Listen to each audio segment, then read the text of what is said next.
Voilà une belle affiche au GGL Stadium. Montpellier reçoit le Racing et des Montpelliérains qui n'ont pas le droit à l'erreur, eux qui ont déjà chuté une fois devant leur public, tandis que les Racingmen sont à la recherche d'un nouveau coup chez un gros.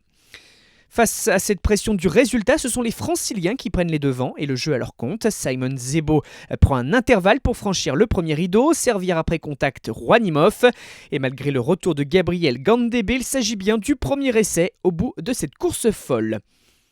Voilà déjà un signal important, le Racing est venu avec des intentions et compte bien marquer les esprits d'entrée. On revoit cette différence de Zebo, alors que son équipe prenait déjà l'ascendant dans les duels. Imhoff, lui, résiste et cet essai sera validé après un recours à la vidéo par Monsieur Gahuser pour chasser toute suspicion d'en avant. Quasiment dans la foulée, les Montpelliérains sont à nouveau en difficulté sur ce ballon porté, consécutif à une touche de Teddy Bobigny. Derrière le paquet d'avant, au même titre que Teddy Iribaren, qui a le ballon dans les mains et qui double déjà la mise. Un premier break en rappelant que le Racing a déjà gagné à Toulon et au Stade Français Paris depuis le début de cette saison. Mené 12-0, le MHR se retrouve à 15 contre 14 après le carton jaune contre Henri Chavancy. Une mêlée comme rampe de lancement et Ruan Pienard oriente vite sur le petit côté afin d'exploiter ce 2 contre 1. Voilà la réaction par l'essai d'Ivan Reyac.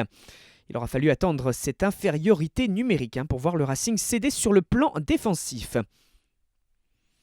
Et là aussi quasiment coup sur coup, un mouvement d'envergure de Montpellier qui prend plus d'espace, qui les exploite. La défense adverse laisse des possibilités. Et Janse Van Rensburg en profite pour le deuxième essai des Sistes, revenu totalement dans la course en l'espace de 5 minutes. Là aussi, il y a un recours à la vidéo pour chasser tout soupçon d'en avant. Sauf que Ruan Pienard manque à nouveau sa transformation et Montpellier reste mené 12-10. Ce sera le score à la pause dans l'Hérault. Un duel qui se dispute sur un faux rythme et avec une pénalité de Finn Russell, le Racing se montre quand même réaliste alors que la possession est en faveur de Montpellier.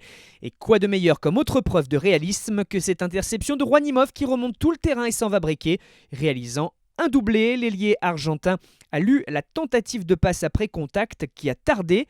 On la revoit cette passe et cela confirme l'opportunisme et le réalisme des Franciliens. Avec 6 réalisations, Imhoff fait d'ailleurs partie des meilleurs marqueurs du championnat. Le break se confirme au regard de la minute de cette dernière occasion à la 79e. Montpellier ne peut plus espérer la victoire, au mieux un bonus défensif. Des espoirs qui s'envolent avec cette nouvelle interception de Imhoff, un relais avec Russell et l'offrande pour Antoine Gibert, le jeune demi-de-mêlée qui marque son premier essai en top 14. Les Racingmen vont signer un 3e succès consécutif à l'extérieur cette saison et retrouver les hauteurs du classement grâce à une grosse performance qui plonge par la même occasion Montpellier dans le doute et renvoie le MHR à ses questions, notamment des difficultés à se montrer régulier. Score final au GGL Stadium 13-27.